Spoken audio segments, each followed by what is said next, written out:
that Quran is right and Bible is wrong. It can be possible, Bible is right and Quran is wrong. It can be possible, both are wrong. It can be possible, both are right. So what we have to do, if we have to analyze which of the two is wrong, you have to get a third source from outside, which is authentic.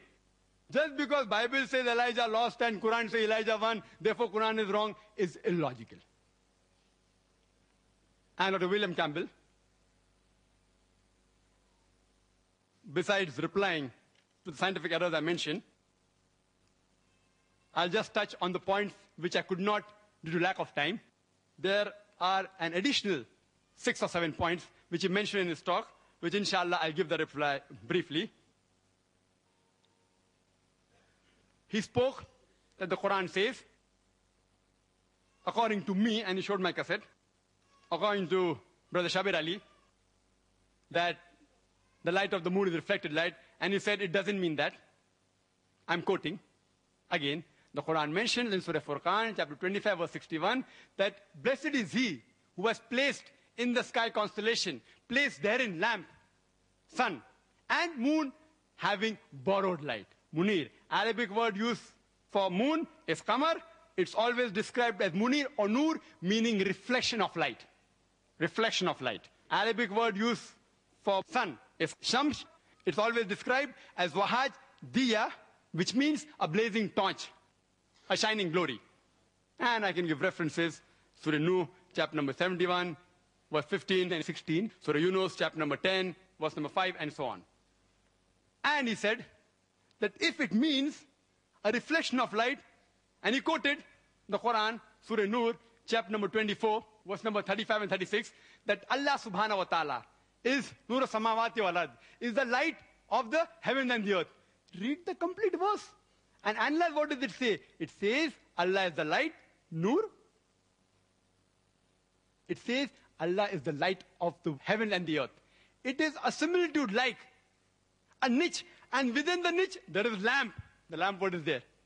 So Allah subhanahu wa ta'ala has got light of its own and even reflected light, like you see a halogen lamp, which I hear. The lamp inside is like a siraj, but the reflector is like moon. It is reflecting light.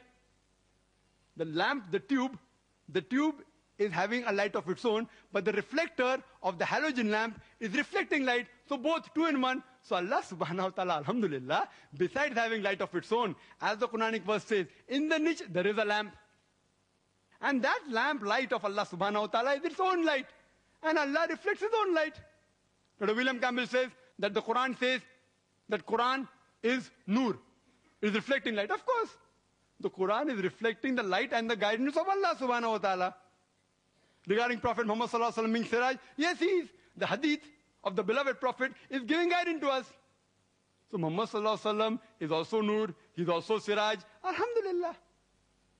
He has his own knowledge also, alhamdulillah. He has the guidance from Allah subhanahu wa ta'ala, alhamdulillah. So if you use this word nur as reflected light and munir as reflected light, yet alhamdulillah, you can prove it scientifically that the light of the moon is not its own light, but it is the reflected light. The other points that William Campbell raised was regarding Surah Kahf, chapter number 18, verse number 86, that Zulkarnain sees the sun setting in murky water, in turbid water. Imagine sun setting in murky water, unscientific.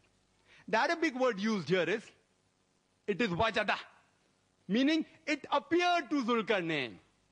And Dr. William Campbell knows Arabic. So wajada means, if you look up in the dictionary also, it means it appeared. So Allah subhanahu wa ta'ala is describing what appeared to Zulkarnain. If I make a statement that the student in the class said 2 plus 2 is equal to 5, and you say, oh, Zakir said 2 plus 2 is equal to 5. I didn't say.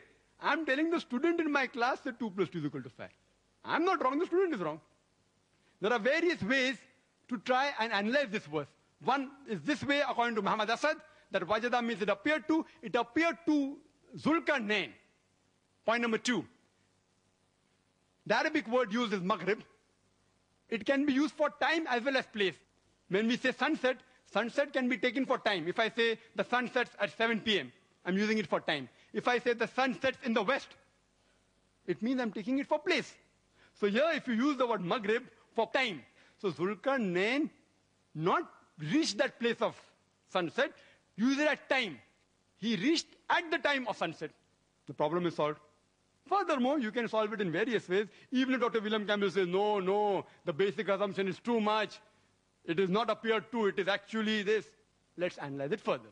The Quranic verse says, the sun set in murky water. Now we know, when we use these words, like sunrise and sunset, does the sun rise? Scientifically, sun does not rise. Neither does the sun set. We know scientifically the sun does not set at all. It is the rotation of the earth which gives rise to sunrise and sunset.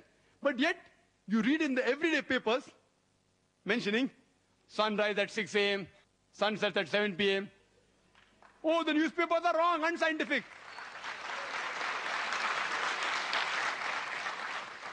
If I use the word disaster, oh, there's a disaster.